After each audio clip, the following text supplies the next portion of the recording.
What's up, y'all? Shit. We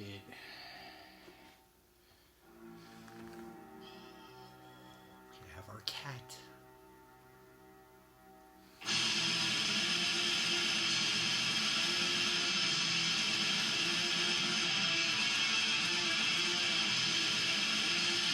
We got our hot tea. Oh my goodness. Recently told tea time was a afternoon snack type thing, afternoon lunch type thing. Cool. I guess I am doing it right.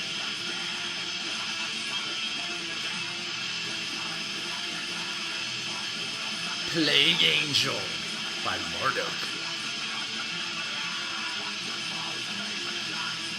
I really just had to hear Throne of Rats. I had to hear Throne of Rats this morning. It's a cool little layout.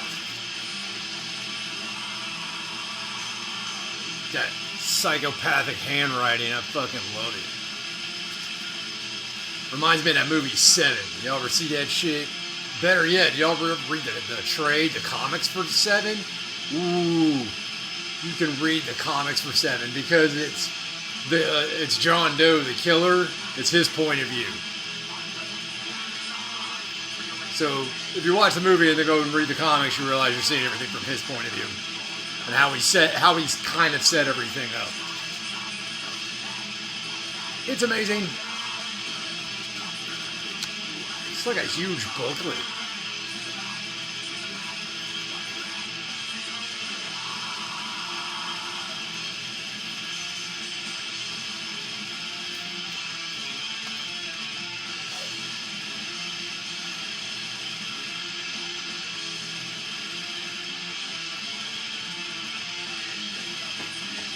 I like most of the albums with Legion. I think I like the most. But this one with Mortis, it's a banger, dude. It's Throne of Rats, just gonna be honest with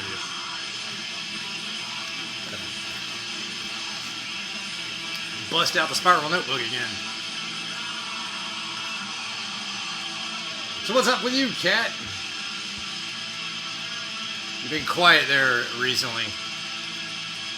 I heard the Earth's spinning faster. Well, yes, cat, the Earth is spinning faster. Have y'all heard about that? Especially in August, it's supposed to be even faster. So, yeah, the world is spinning microseconds faster, but that's not a good sign. It shouldn't do that. But it has done it in the past. That's where everybody's like, oh, it's no big deal, it's happened in the past. Yeah, I wish they'd talk about more of those it's happened in the past. Because Earth rotation glitches and speeding up shows a sign of the weakening magnetic field, which is the planet, the core and shit, that liquid metal core spins around. And that kind of creates our gravitational pull and our atmosphere. It's doing something. It's either wobbling around or slowing down itself, which is speeding everything else up. Like, that slows down, this speeds up? Yeah, I don't know. Gyroscopes are weird, man. Smarter men than me can explain that to you. But just know that's now causing the North-South Pole to move around. What? The North Pole's moving around? Yeah, the North Pole's moving around. They're pilots have to have, adjustments in their planes so that they know where magnetic north is. And they really just try to aim for true north. So they have that way of doing both. But yeah, if they use magnetic north, that fucker's veering off. The South Pole isn't even on Antarctica anymore. It's left Antarctica. That's it there at the bottom of the planet. It's whoop. So they're actually converging. I think those two poles are converging. When they say that happens, you'll hit a flip. That's what I hear. I don't know. But polar flips have happened before. There's geologic records that show how that's happened before. And again, it's oh man, the planet's doing that thing. Its magnetic field's failing. Oh, that's happened before. The poles are gonna flip. That's happened before.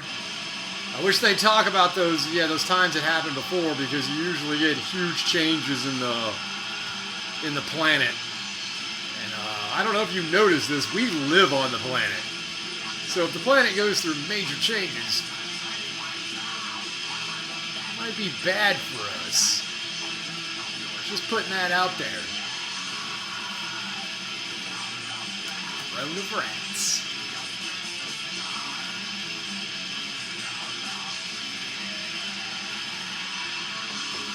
So who's excited about the magnetic flip? Yeah, that'll be exciting. Imagine the North Pole being in freaking Antarctica. I don't think that does anything to the planet so much, other than like just fucks up geomagnetic shit. Could cause havoc a little bit if you think about it.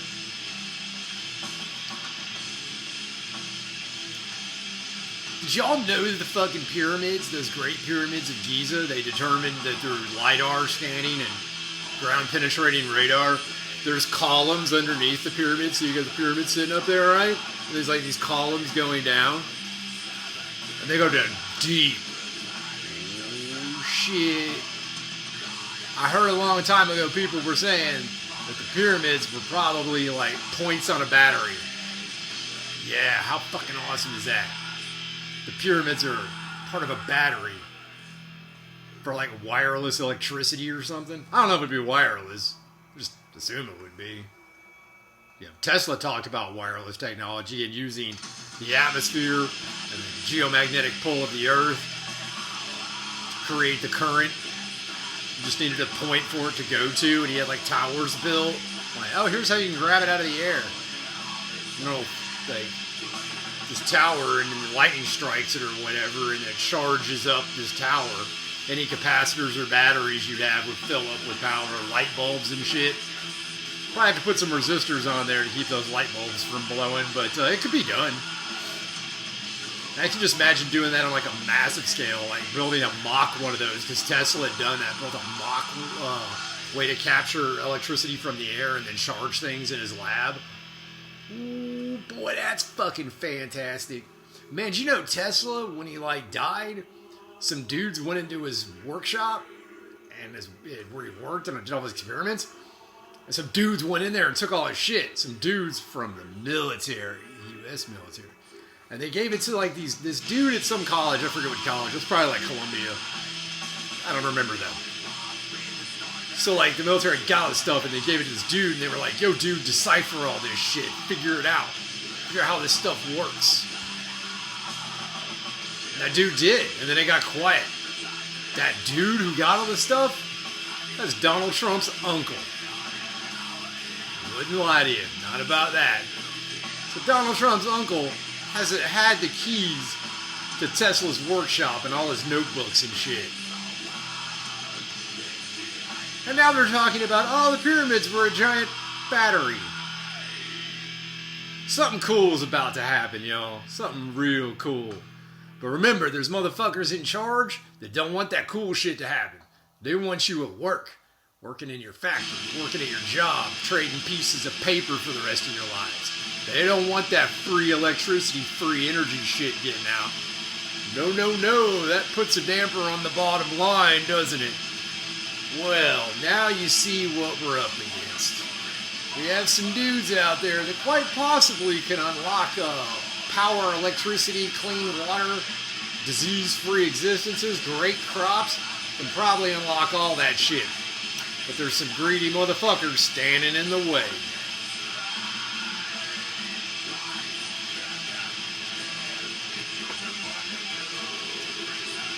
And then motherfucking Elon started talking about, oh, if we just built these giant batteries every so far on the planet, the batteries could store energy when, like you're producing energy and then you have a base load of what you're using.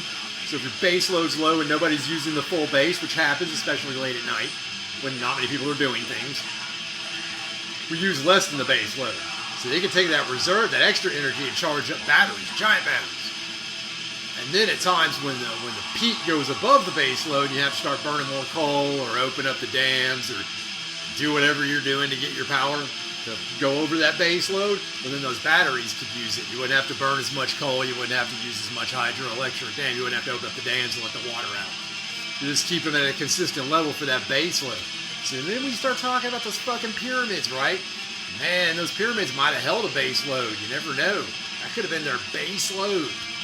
And as long as they stayed underneath it, they were probably fine. You know, then they start building them all over the planet. Now you realize there's like pyramid complexes all over the planet, down to like Mexico and South America, Central America too, Africa. Shit, they found them in Europe. They found them in like Turkey. You know, obviously like in Iraq, they got a few of them too, the ziggurat and all that.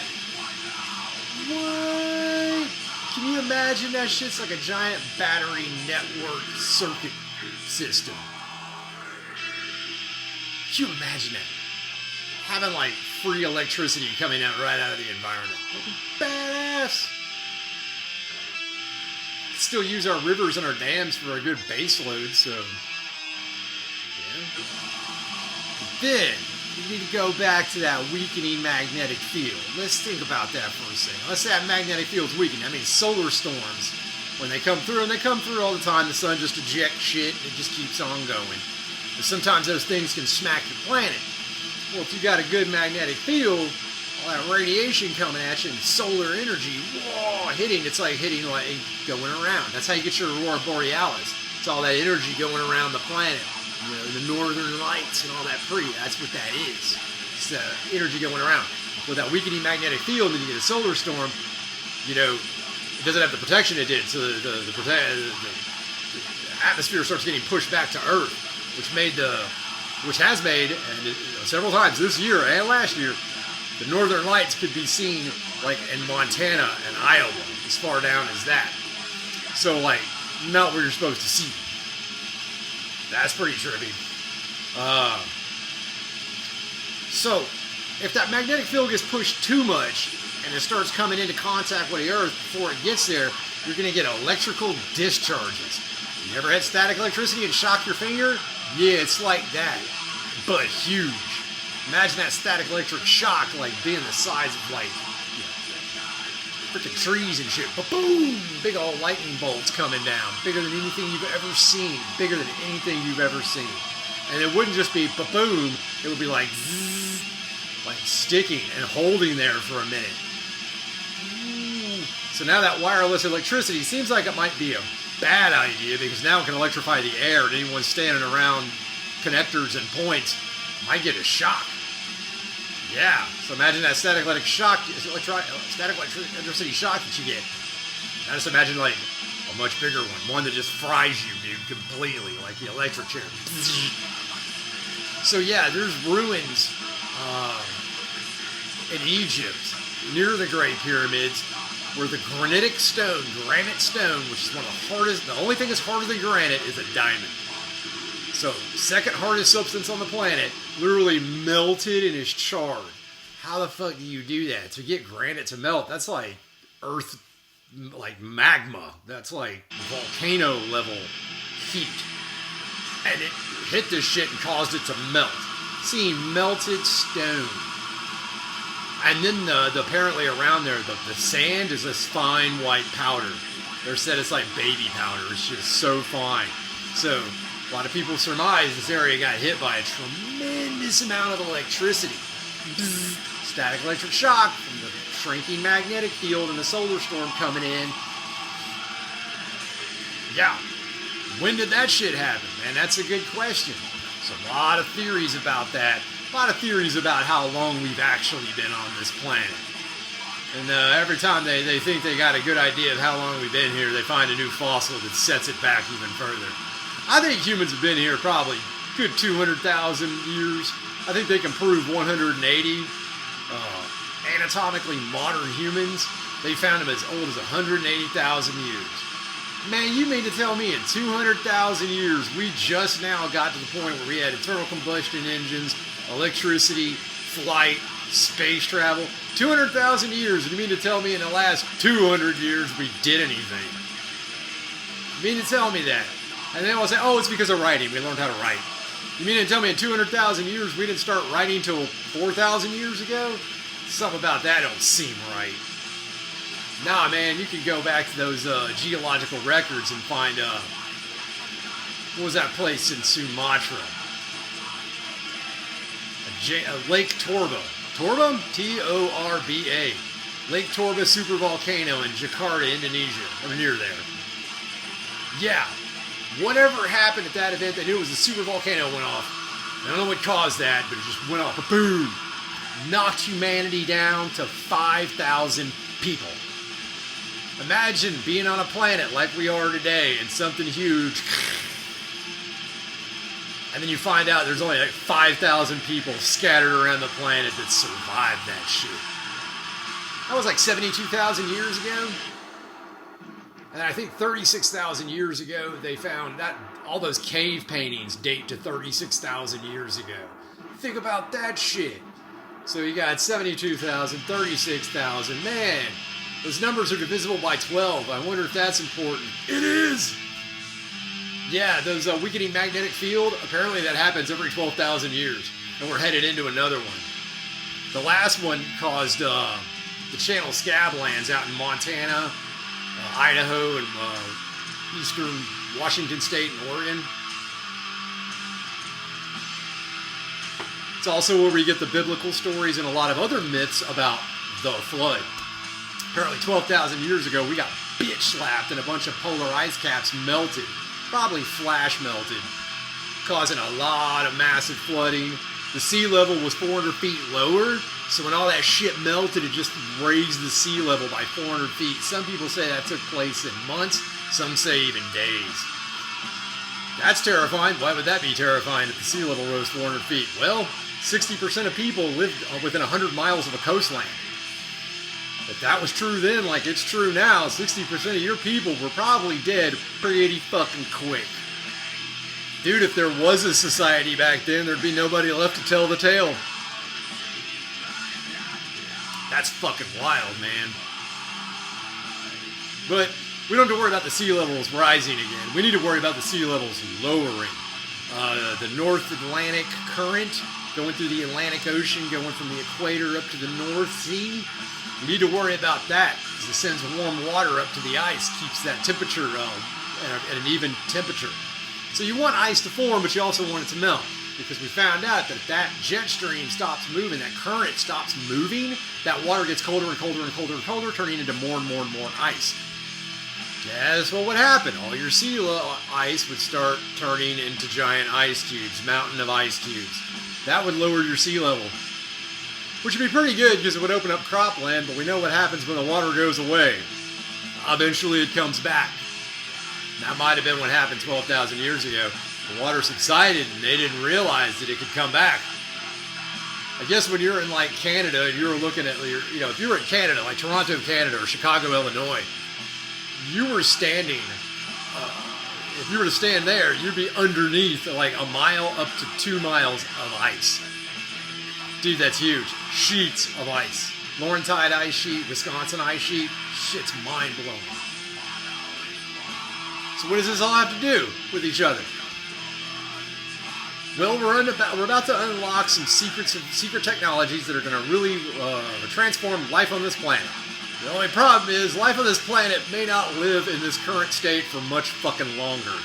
Unless something really drastic is done to correct this potential catastrophe that is now looming down on us. There's been solar flares that haven't hit us that have gone off in the past 10 years. Some within the past 5 years. Solar storms that were so fucking nasty coming off the planet, off the sun, that if that hit our planet, boom, back to the Stone Age. It would have fried all of our electronics, knocked a lot of our satellites out of the sky, grounded a lot of our jets. Our ships would have been unable to navigate the traditional method. We would have to go back to astrolabes and shit. Not a lot of fucking pilots and that's what they call them on ships. They call them pilots. Captains, pilots, and seamen. S-E-A-M-A-N. Don't know how to use astrolabes anymore and go by stars. Yeah, I'm sure there's some sailors out there that know how to do it just for fun. But you gotta realize those dudes would now be in high demand. Like, you know how to judge by the stars? You're hired. Boom. That's what I got. That's been in the news recently. It's some really occulted information, but it's getting out there now. It's getting out there for two reasons. One, they can't hide it, and two, they need you to know about it. Why do they need you to know about it? Big changes are about to happen, and they can only do this stuff if you're on board. Remember, like the Matrix told you, it's all about choice. You have to choose. They're going to make you choose between column A and column B. It's up to you to make the decision on which one you want to do. One's good and one's more good. They're both awful as far as I'm concerned, because you're going to be controlled by a group of people just like you are now. But with this imminent threat looming down on us, you know, I guess that's supposed to get us all on board. Like, we don't want to die when the sun explodes.